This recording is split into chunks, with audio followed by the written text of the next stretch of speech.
Really a very special day.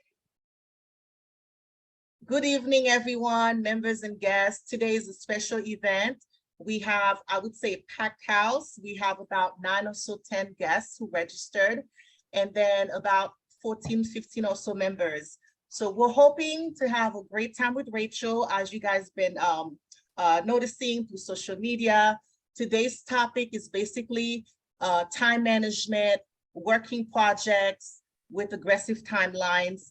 Now, Rachel has a ton of experience in program management.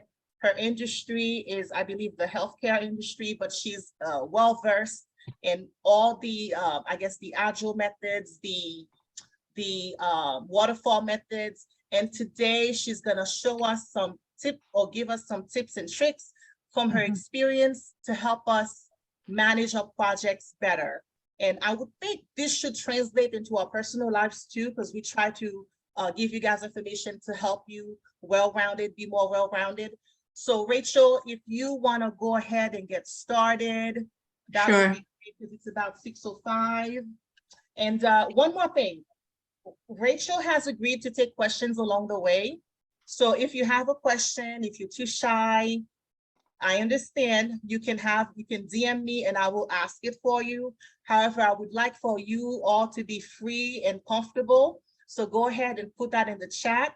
The other thing is that try to be on camera as much as possible, because I see a lot of squares, but no faces. It's just me, Erica, and Rachel. There you go, Kelly. So it just makes the event, the evening more personal, I think, right? By seeing you guys and we get to see faces. Yeah. Let's go ahead and get started. Rachel, do you want to take over? Just introduce your topic. Absolutely. So first I'll introduce myself and just, you did actually talk about, you did introduce me, sorry. But I gave you a very high level. So if you want to recap it or touch on something you feel is important for tonight, by all means, we have almost an hour, so. Oh, okay, got it. Yeah, first of all, everyone, thank you for attending. And I'm happy really to be giving a talk here and sharing my insights. I know all of us here within project management are professionals. We've been doing this for some time, but also what I bring is having worked across, different clients. My background is actually over 20 years in healthcare, and of those about 17 years in consulting. So it's given me a chance to really have a cross section of different clients. And when I say clients, this is different environments and settings that I've worked in within that healthcare. But as you know, project management spans, across all industries, right? So I think this will actually, whatever I'm sharing is not necessarily geared towards healthcare, even though some of it is from that. It really spans all across the different industries. So if anyone is in a different industry than healthcare, do not wonder that, okay, will that apply to me? It will apply to, to everyone and to all industries. So I welcome you here. As Florence said, I've worked as a program manager, also project management, and worked with across different sections, in other words, functional sections, right from top to down. And this has given me insights into how we can talk to different stakeholders and also different people in order to work our projects and bring them to, successfully to go live. So you've given me access to share, yeah? Okay, I'm gonna share my screen. So I'll start here. Hopefully you see my screen. Yes, okay, perfect. All right. So I titled my project. I titled my Rachel. Rachel, yes? You might want to be in slideshow mode.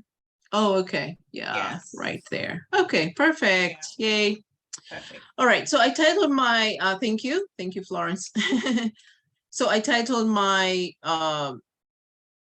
presentation, Killing the Project, Successfully Managing Projects with Aggressive Timelines. So first of all, why did I title it Killing the Project? Is that, you know, with aggressive timelines, I'm sure many of us have either worked within that time frame. And if you haven't, as long as you're in this industry, trust me, you're going to have an opportunity to do that. So if we set ourselves right, or if we set ourselves up, you know, to work projects that have been given aggressive timelines, we have to do it a bit differently sometimes from the usual. You know, usually we'll have a lot of things to, we'll have a lot of management to do, or a lot of time. So we may take our time in doing that. Why? Because we have the time, and probably we have the resources. In other words, a good project management team. I've been in different situations where you've had enough, and then where you don't have enough, and you have to work with what you've got. So, you know, so that's where we are. Okay. So first of all, for today's agenda, is going to be, I'm going to talk a little bit about mindset. Okay, because let me tell you, when you have a project that is very aggressive timelines, you really have to put yourself into that mindset that is do or die. Okay, we won't die, but you know what I mean. But you have to be where, you know, you're in a right mindset. And so that is very important. And so I include it here. The second is we'll have talk about considerations for an aggressive project timeline. In other words, what's the cause of that? And then we'll talk about stakeholder buy-in for aggressive project timelines. That's a big part of whether our project will be successful or not. So we have to get buy-in in different ways. And then, oops, excuse me. And then the next thing is we'll talk about determining deliverables, priorities, what to deliver, and thereafter, and why actually we have to do that. The next one is we'll talk about creating a strategic plan, a strategic project schedule, and then also a strategic way in order to execute on those strategic plans and schedules, because we have to do it a bit differently, again, in order to hit our timelines. We'll then talk about creating leaders. As we work on these projects, we're going to create leaders, and how will we do that? I'll talk about that. So in order for our project to be successful. And hence, afterwards, when it's successful, hopefully we'll have a joy dance, right? I do joy dances, so hey, you know, I'll talk about that. So some of the takeaways will be how to keep our sanity when we have an aggressive deadline, managing stakeholders and projects, and then the vendor teams, project and vendor teams, in order to make progress with our project, and then also getting strategies in order to manage the project and keep moving along. So for mindset, what does it entail for mindset for project managers for us to be successful? The first thing is we need to be confident that we're going to be successful and bring this project to completion. Because if we are not, ourselves, the teams will be able to see that. If we doubt ourselves, we have to be the ones driving this, because you're going to work with different project team members who will really challenge you in different ways. So some of them will absolutely not believe that that's attainable, and they'll, you know, work in different ways. And so we have to be confident. The next one is we have to know ourselves. In other words, know thyself. What is your work style? And therefore, how can you help yourself to maximize helping yourself to be successful by having others help you work on your weaknesses, okay?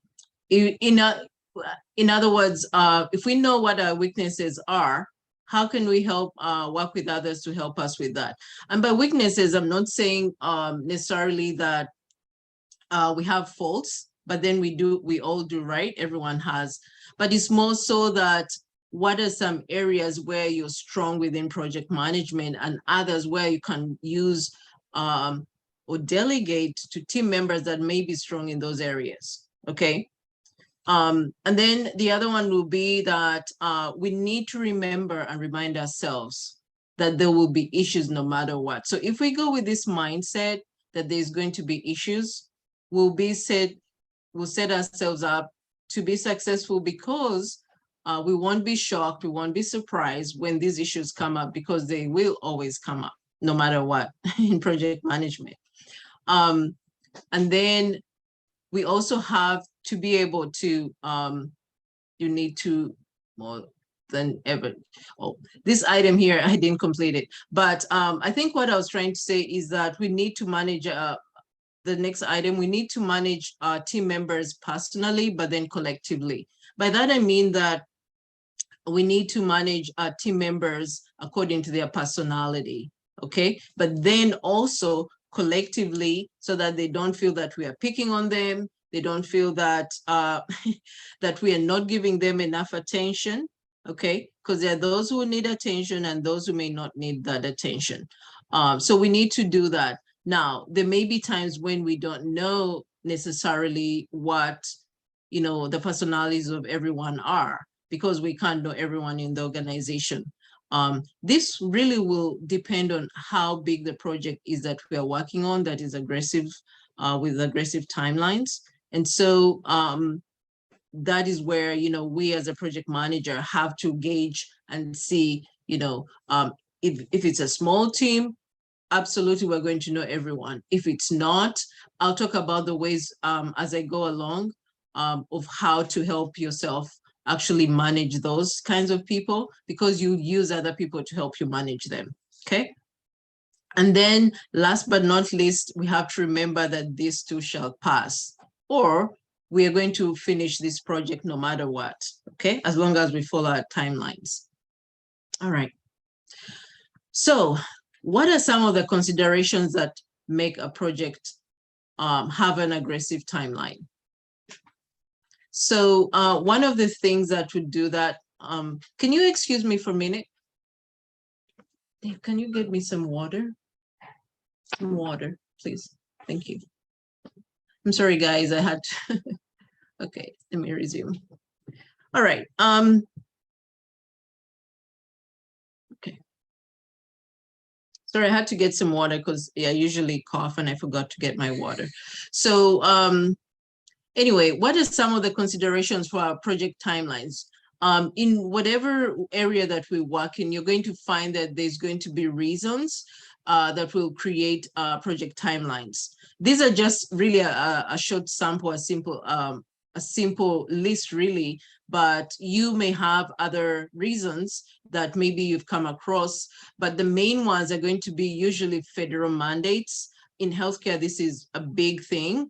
You know, there are always new things happening and new rules and new mandates and new policies and procedures. Same thing happens also in finance. These three actually industries are the ones that have a lot of that mandate, you know, finance, labor, or HR. Thank you. And then healthcare, sometimes construction, but probably not as much. But healthcare, finance, and labor, or HR, usually have a lot of these mandates. The other area is going to be cybersecurity. I think we all know this is a big problem right now.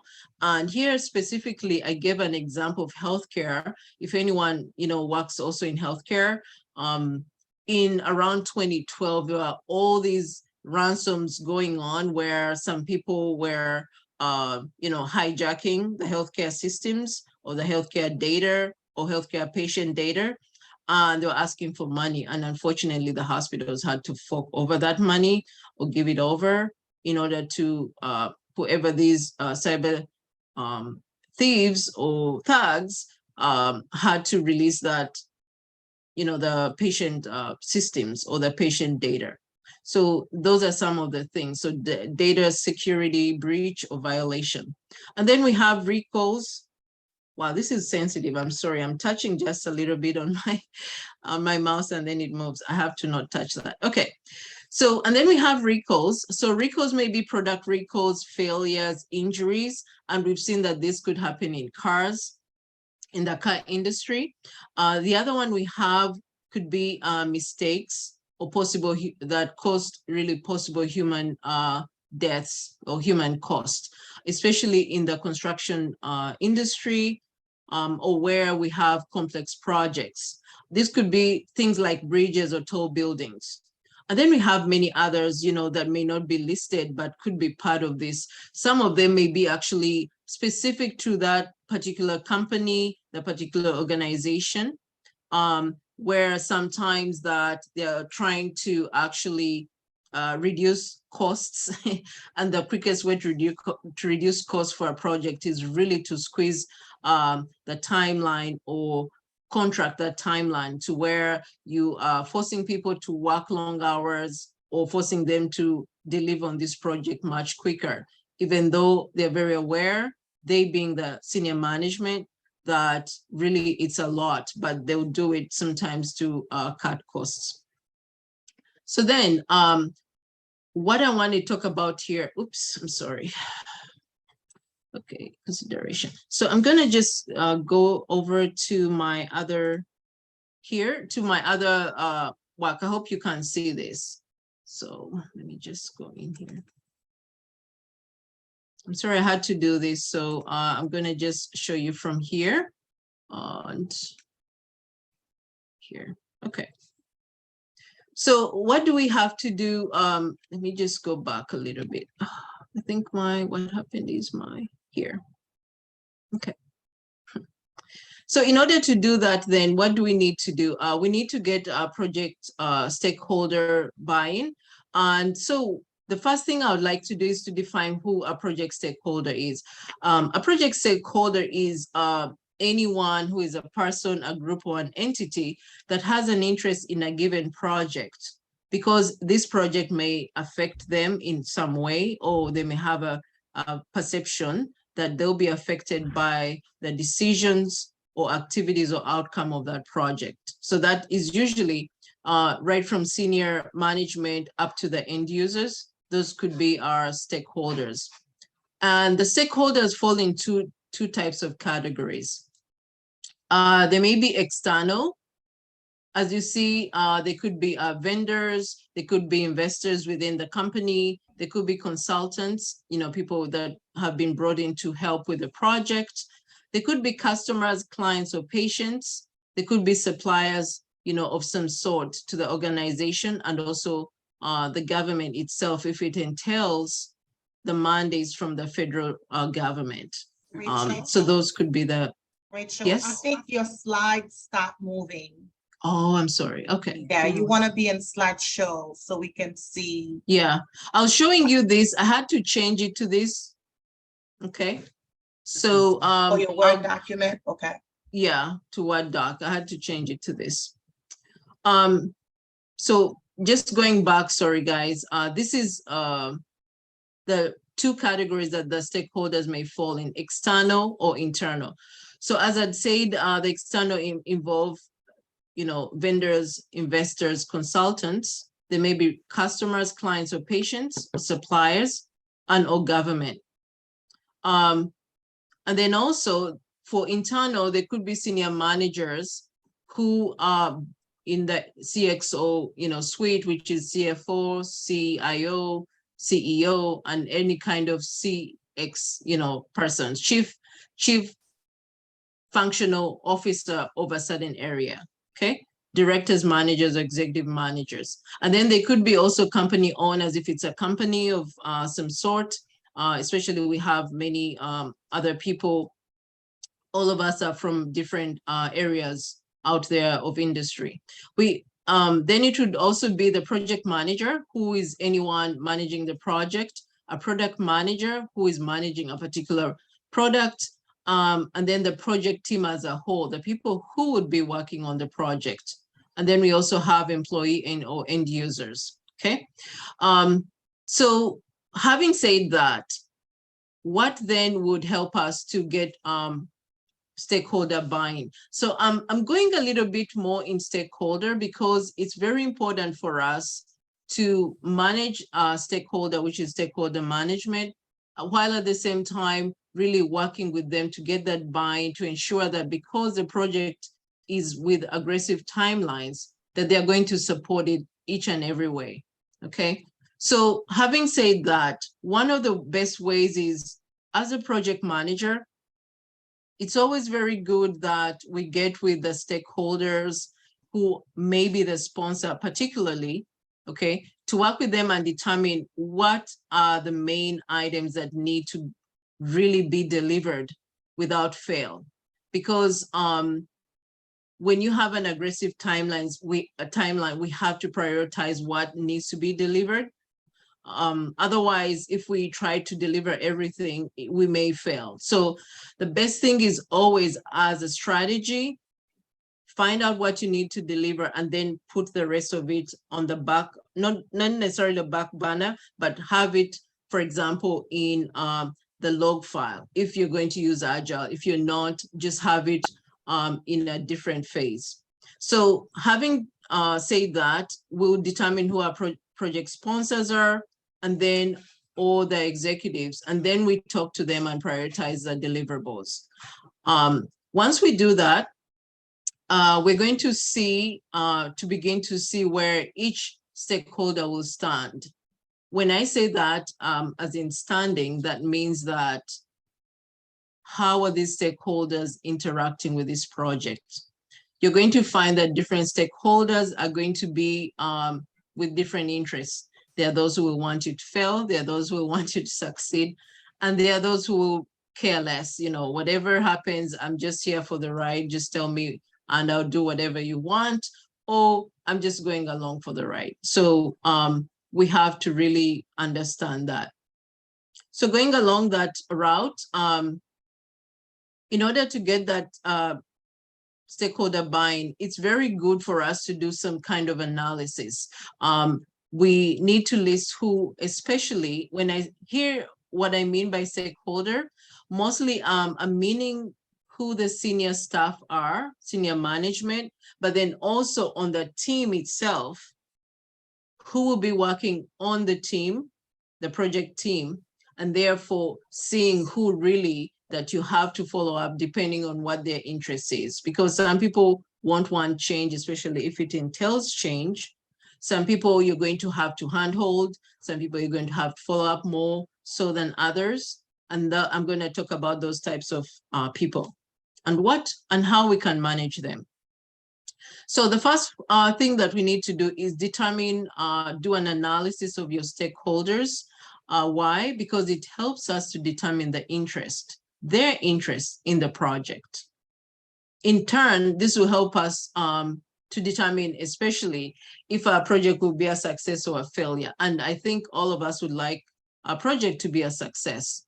And then we'll need to manage them personally or collectively. Again, I'm going back to that quote that I said earlier. If you remember, I said in the mindset, we need to manage project teams personally, but then also collectively, okay? So the stakeholders are going to usually fall in one of these four categories. On the Y, we have the Y and X axis here. We have here on this side, the power, the level of power. In other words, if it's an end user or if it's a senior manager. And then the interests, we have either low or high, and then we'll know how to best manage those or work with them. So when we have stakeholders that in senior management, and they have also a high interest or low interest, excuse me, on this side. Now I'm talking about this one. We have to ensure that we keep them satisfied, okay? If they're high management and also high interest, we have to ensure that we engage them closely and also influence them actively. So by this, I mean that we keep them in the loop of everything that's going on. If there are problems, we have to let them know ahead of time. And And then if they're rather low but of high interest, we keep them informed. And if it's low level, but then also low interest, we just monitor them really. The good thing is usually will be minimal. However, if they're working on the project, that means that you have a bit more work to do because you have to, follow up with them a little bit more, okay? So here I'm going to give you a little bit of personalities and people and how we can manage them. And I'm using really an analogy of what we have on this earth, either objects or animals. And as you can see, the personalities of our stakeholders, again, remember, stakeholders really span the whole gamut, okay? Senior managers, middle managers, project teams, end users, employees, and people like that. However, in this context is the people who will be really directly also involved with working on the team. So I have what we call the cuts.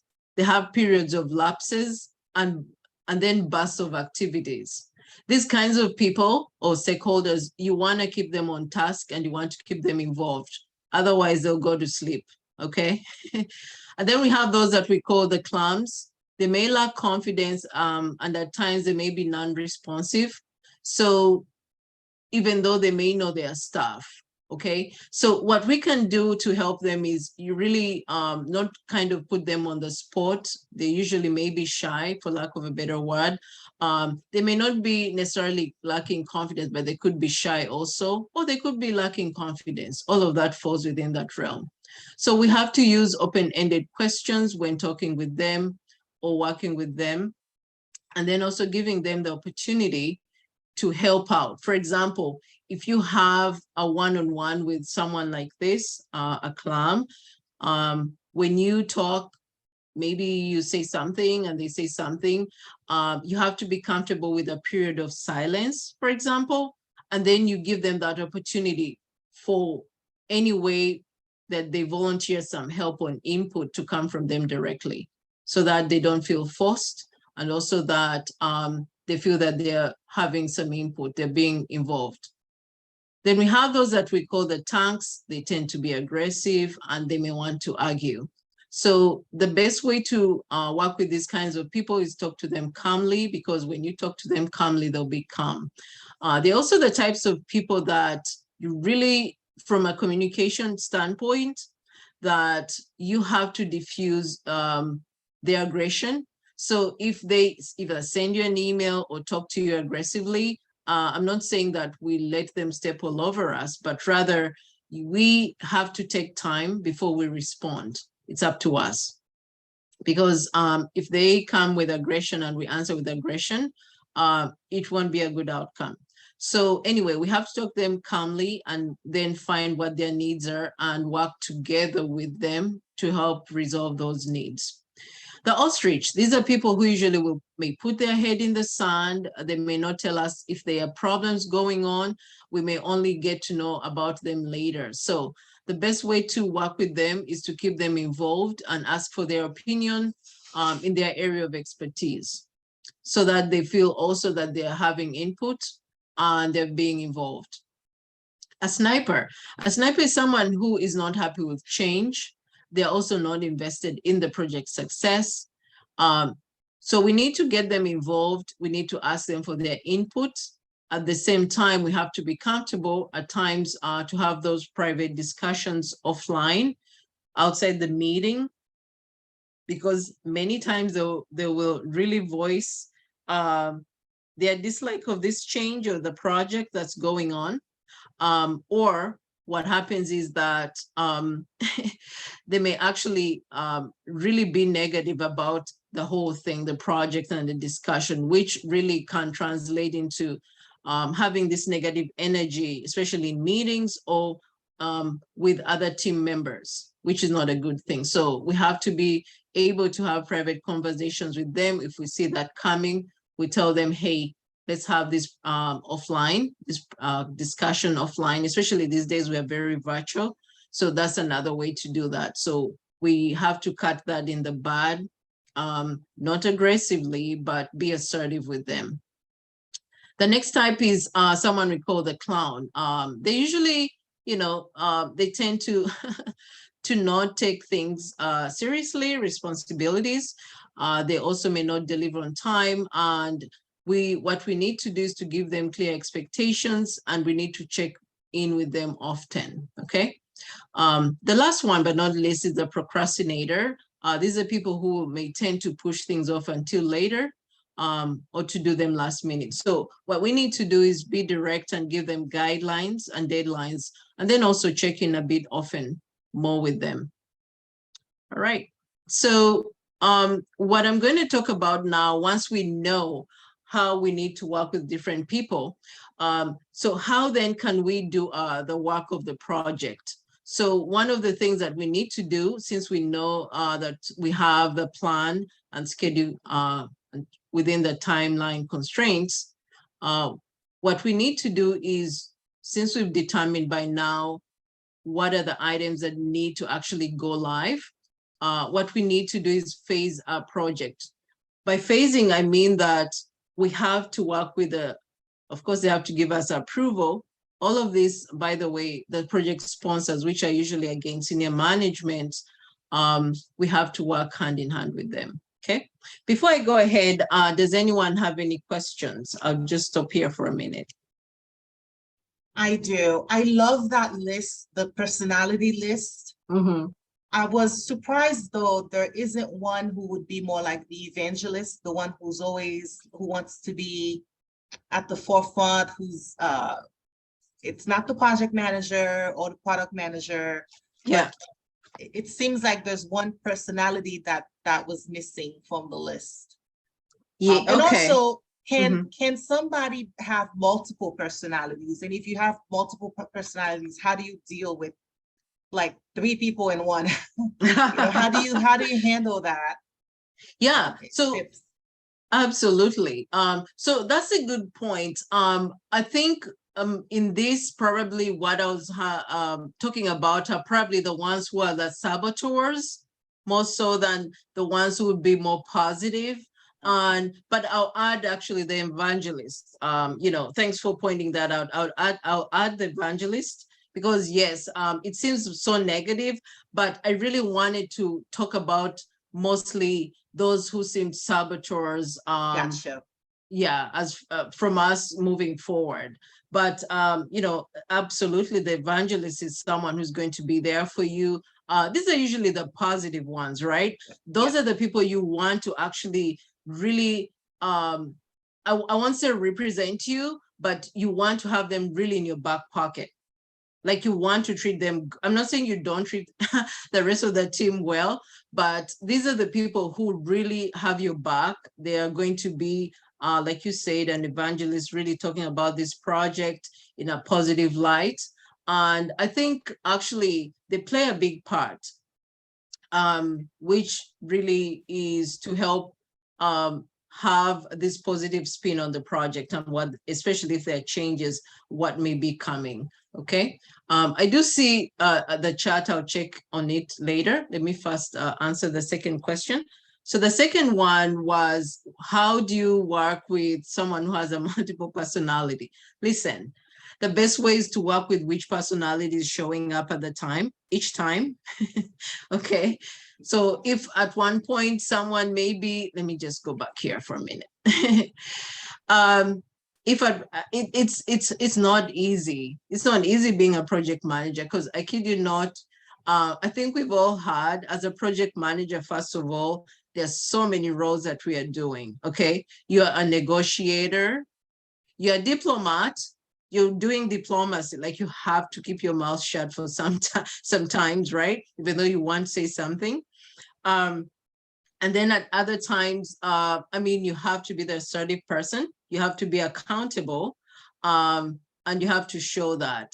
So my best advice is that work with whichever personality shows up at that time, depending on what it is that they're doing, or maybe if there are issues in this case, depending on what the issue is.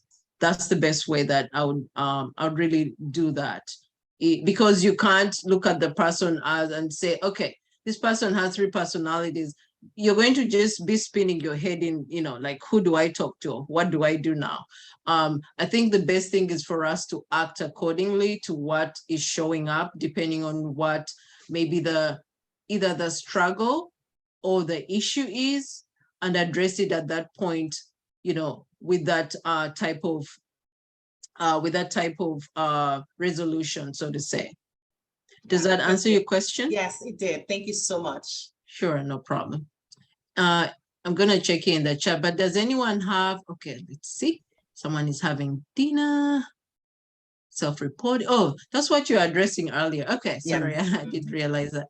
And we will let you know too, there's a question in the chat. Yep. Okay, thank you. And Rachel, I would just like to say, I like how you included this in your presentation, speaking upon personalities. Right. It has a psychology spin to it. Right. And actually, it can be utilized not just in the realm, a PM project management realm. These personalities, like for teacher and students, what type of students do you have in your class? Well, I have a clam in my class, So I like how you need to know who you're dealing with, who your audience is, because then that matters of how you will deal with them and then that situation. So big kudos to you for including that in your presentation.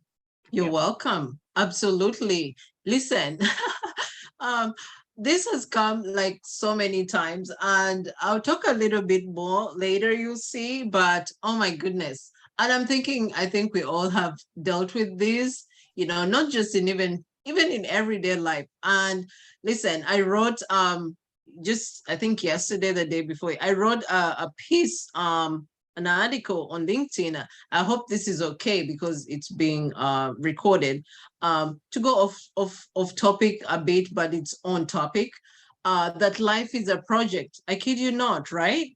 Don't you think, everyone, that life is a project?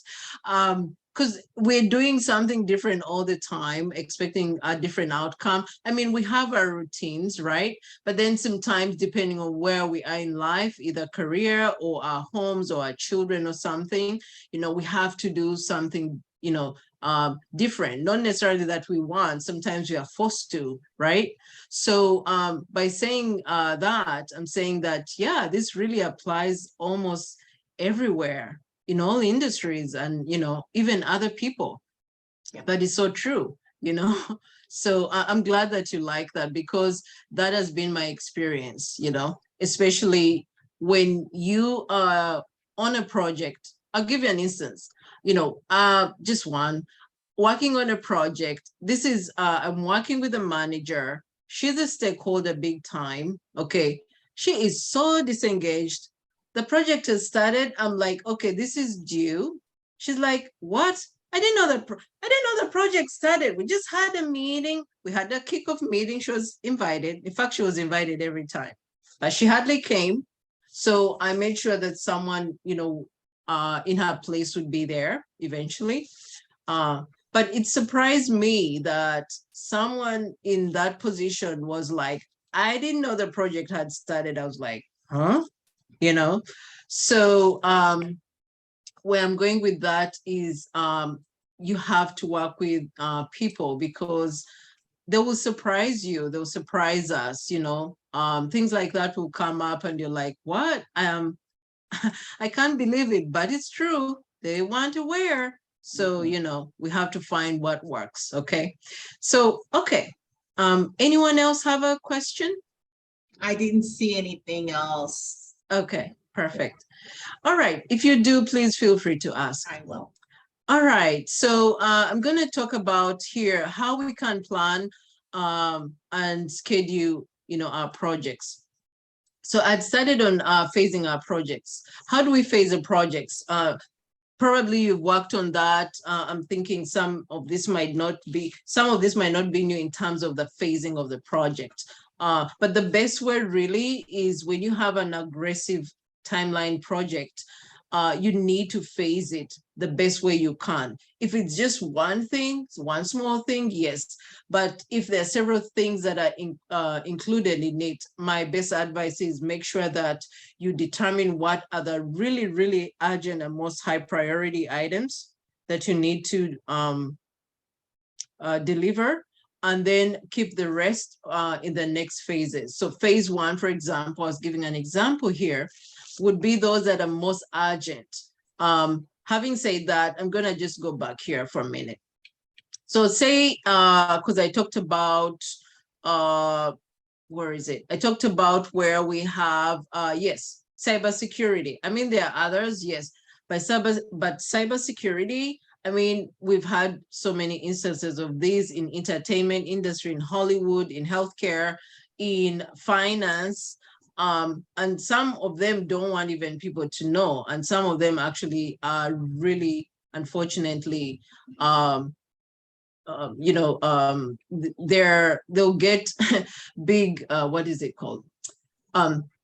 The government is going to penalize them big time, right? Because of that.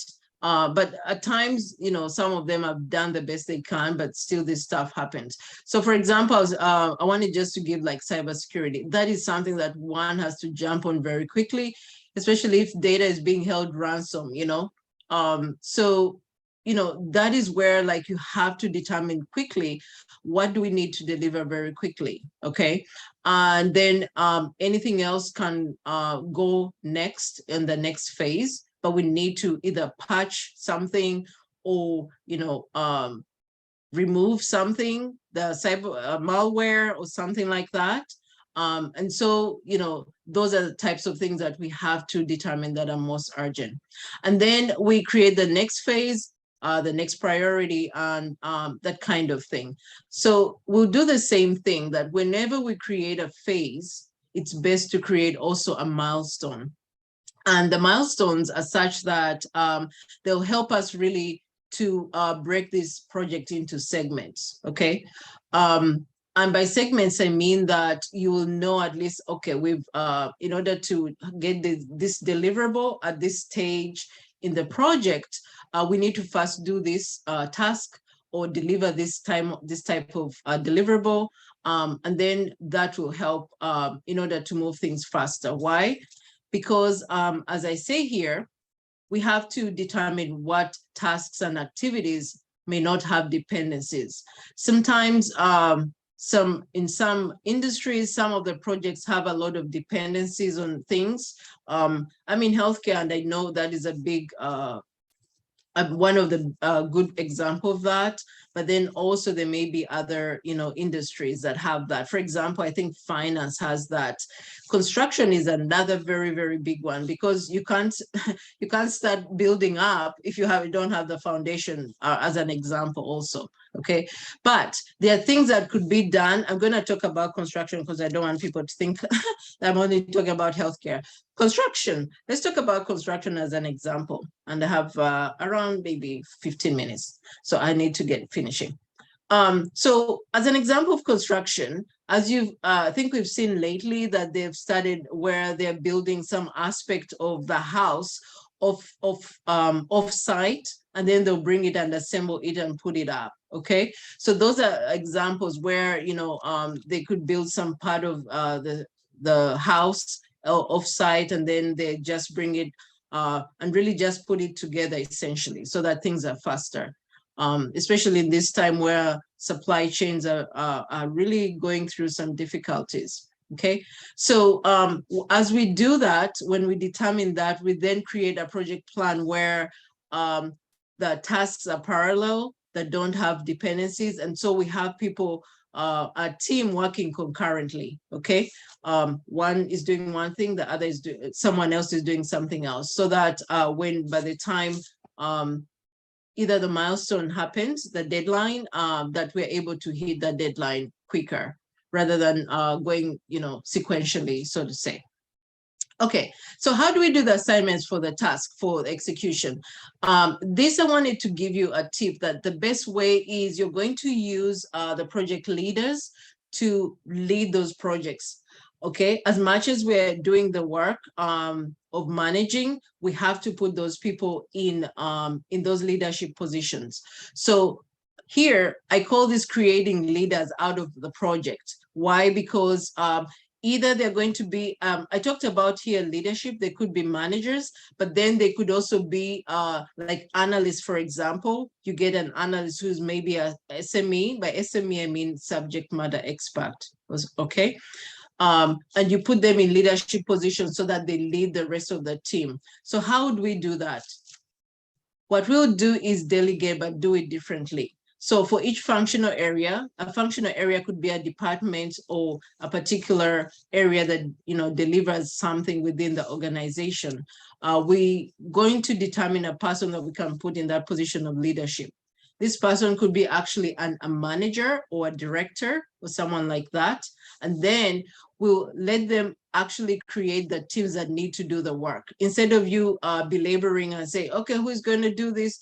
You choose the leaders, you ask them to come up with the team that will do the work. Remember, by this time you have the tasks already, okay? So we're going to call this person the functional lead within the realm of the project and project lingo, okay? And then once we do that, in turn, we actually let those functional leads manage the team that's under them. So that's then when you're managing the project as a whole, when it comes to the weekly status reports, you're only meeting with those functional leads. You don't have to meet with the rest of the team. You only meet with the functional leads. You get your project status, you get what the issues are, you get what the roadblocks are, and then you as a project manager, you work really to help them overcome those issues, those roadblocks, or any other challenges that they may have, okay? Then how do we manage external vendors or external stakeholders? The best way is the same thing. Sometimes you're going to have a project lead from the external vendor or stakeholder. Sometimes you're not. If you have a project manager from that side, they are going to help you to do that, to work with them. Remember that the vendor is working really for you as a customer. If you're in that position, if you're on the vendor side, it's kind of different, but I'm going to talk right now just for simplicity for the company side. So if they're doing that, you have to hold them accountable. You're in that position of holding them accountable. So they have to really manage their team also. And if something is behind or it's not, the deadline is coming, it's not done, you can step in really and ask them to give you, here's a tip. You ask them to give you a status, okay, either hourly or every 2 hours or every 3 hours. Okay, that really has worked for me big time for me, because I've come across when I was working on projects where we're delayed and I'm not getting any updates or things like that. You request for those updates hourly or 2 hours or 3 hours, depending on what will work, okay? And then you'll find that things will move along. And if they don't, please remember that always you have to go to your senior manager, the sponsors, and update them with what's going on. Okay, so this is then the tip of for working with the team members. I wanted to provide you some of those tips. Give me 1 second. I just wanted to see here. Okay. So one of the things I wanted to talk about, yes. Okay, I'll get to that. I wanted to make sure it's there. One of the things I wanted to talk about is, those are the issues I talked about earlier. Tips on working with a project team. You're going to find for team members that will say they did not know the project started. For team members or people that will say they that do not read emails, so they may not even know the milestones. For reminders of important dates for everyone that you email. Hence, that is really the project teams reminding them of important dates. Or for anyone that may seem jaded due to the tight deadlines, they don't believe this is going to actually happen. I would suggest providing inspirational quotes. The best way to do that is to find ways of communicating to them or with them in either subtle ways or directly or indirectly. So one of those, of course, is email. But the others are these two that really, really work for me. Using your email signature. You know how we just have, okay, this is my title and blah, blah, blah. I'm the project manager and all of that. Well, guess what? Actually, we can use that email signature for a lot more. This is an example of what I had to do, again, because I was working on this complex project. I was literally, they were short on budget, so I was managing a lot across section of so many departments. And so I had to do this because people were telling me they didn't know the date and all of that. So because I was communicating with them a lot, you know, I realized, you know what, I needed to use my signature in the best way possible. So one thing is this, people who say they didn't know some of the dates, here's what I did. I said, this is, by the way, this was for an organization called Masonicare. I live in Connecticut. I didn't say that. They're very, very large, actually, even in the country of senior care. They have 3 big campuses and they're known, actually. So one of the things that I did is put those timelines within your signature. And then I also used it to, you know, to put some inspirational quotes. One of them, very, very important for me. In fact, I always had this, is strive for progress, not perfection. That's all we want. Do not strive for perfection. We just want progress. And then, of course, teamwork makes the dream work. I had to change some of these out every so often, but I still had them. And then I had where some of the managers were talking to, because I was working with the CIO, okay? So some of the managers were reporting me, okay, I won't say reporting, but they're complaining to the person I reported to, the CIO, that, oh, she didn't answer my, you know, my phone number phone. I was all over the place, you know, I had so much to manage. So I decided, you know what, I'm gonna put it also here in my email. If you called and missed me, please follow up with an email, okay? Because I hardly even listened to voice message on my landline phone. I hardly did that. The best way to reach me is by email. I'll respond at my earliest convenience. Thank you, okay?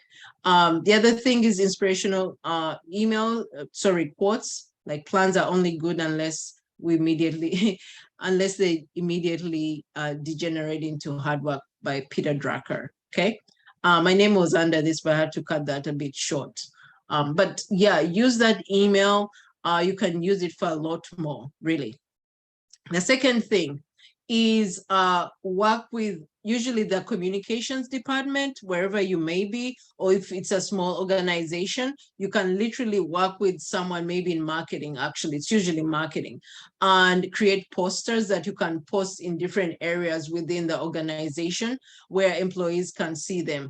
I just gave this really as an example, but it wasn't one of the ones I used. But the ones we used were the important dates of go live, the important dates that, because a lot was going to change once we changed over the systems, okay? And other important dates, whenever we had something, I had to, there was the big one, that the go live, which was like a couple months, maybe as we went along, and then other small ones, depending on how we were. So at the time clocks within the elevators, and also, I think they also put within the break room, because I work with the HR people who put them also in different areas. Some of them I did put them myself, okay? But that's what you have to do, really, to make sure that the message is going out, that people are getting the messages, all right? Maybe I'll stop here a little bit, 3 minutes we have. What are some ways that any of you maybe may have, you know, used some unconventional ways to communicate, either timeline, deadlines, or things like that? Does anyone have anything they can share here? And if you have questions, I'm also open to that. We're about to finish, actually. Yes? No? Okay, I'll just go on. Doesn't look like it. Okay, perfect. I hope these are helpful. Very helpful. Very okay, helpful. Perfect. Yeah. All right. So the other thing also is to always continue to have and work with your stakeholders, executive stakeholders. And why? Best thing is to continuously keep them in the loop. keep your executive managers in the loop with the statuses, weekly, statuses, any issues that come up, any problems, and also wins. Wins is a big thing for me, because many times I've been a contractor, a consultant actually. No one asked me, but I did it. I would buy something for the team, depending on, of course, I wouldn't buy for anyone, but the immediate team that I worked with, I'd buy something just to thank them. And that went a long way, actually. And even you could say thank you. You don't have to buy something, but even a Dunkin' Donuts with, 12, a pack of donuts and some coffee can actually work. Those are other ways also to, to empower or make your team happy. That has worked for me a lot. Anyway, and then keep working with the department managers. These are also things I say, provide, the updates at the top of the week, provide the weekly plan and schedule with your project sponsors or the direct manager that you're working with. Always, always. Why? Because they'll come to trust you. Otherwise, sometimes they'll be on your back, what's going on. But if they come to trust you and you do this without them asking, they'll trust you and they'll give you that freedom to do, your work without being micromanaging you. And then, as usual, have a weekly meeting with them for discussion before the presentation to the rest of everyone.